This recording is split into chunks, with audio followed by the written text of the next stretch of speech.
بڑے ہی افسوس کی بات ہے کہ ہم آج یہ بالکل بھول چکے ہیں کہ ہمارا اس دنیا میں آنے کا اصل مقصد کیا ہے، ہمیں اس دنیا میں کیوں بھیجا گیا۔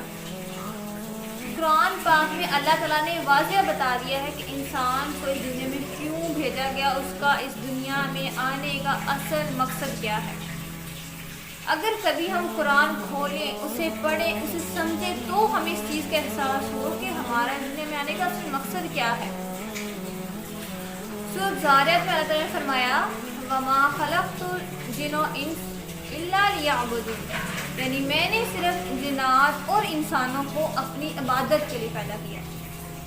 اس کے علاوہ سورۃ ملک میں اللہ تعالیٰ نے فرمایا ہے الذی خلق الموت والحیاة لیبلوکم ایکم احسن عملا وہو العزیز الغفور، یعنی کہ اس نے زندگی اور موت پیدا ہی اس لیے کی وہ تمہیں آزمائے کہ تم میں سے زیادہ اچھے اعمال کون کرتا ہے۔ یعنی انسان کے دنیا میں آنے کا مقصد آزمائش، امتحان ہے کہ اللہ تعالیٰ کے ہاں زیادہ اچھے اعمال کون کرتا ہے، کون اللہ تعالیٰ کا قرب جلدی حاصل کر لیتا ہے۔ اب عبادت اور اچھے اعمال سے کیا مراد ہے؟ عبادت کا مطلب یہ بالکل بھی نہیں ہے کہ ہم دنیا کے سارے کام چھوڑ کے ایک کونے میں بیٹھ جائیں اور ہر وقت عبادت ہی کرتے رہیں، نہیں، بلکہ عبادت کا مطلب یہ ہے حقوق اللہ پورے کرنے کے ساتھ ساتھ ہم حقوق العباد بھی پورے کریں۔ یعنی اگر ہم کاروبار کر رہے ہیں تو ہم سچ بولیں، ایمانداری کے ساتھ کاروبار کریں، جھوٹ نہ بولیں، یہ حسد، یہ کینہ، یہ ہرس، یہ ہوس، ان سب سے دور رہیں۔ اور تو اور اگر کوئی پریشان ہے اس کی مدد کر دیں، اس کی پریشانی دور کر دیں۔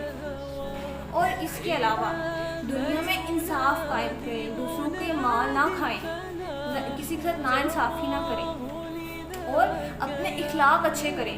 کسی کے ساتھ پیار سے ہنس کے مسکرا کے بات کرنا بھی ثواب ہے، یہ بھی عبادت میں شمار ہوتے ہیں۔ یعنی کہ اگر ہم صرف اللہ تعالیٰ کے بتائے ہوئے احکامات پر عمل کر لیں، اسلام کو صحیح طریقے سے فالو کریں جس طرح فالو کرنے کا حق ہے، تو یقیناً ہم خود بھی بہترین انسان بنیں گے اور ہمارا معاشرہ بھی بہترین انسان بنے گا۔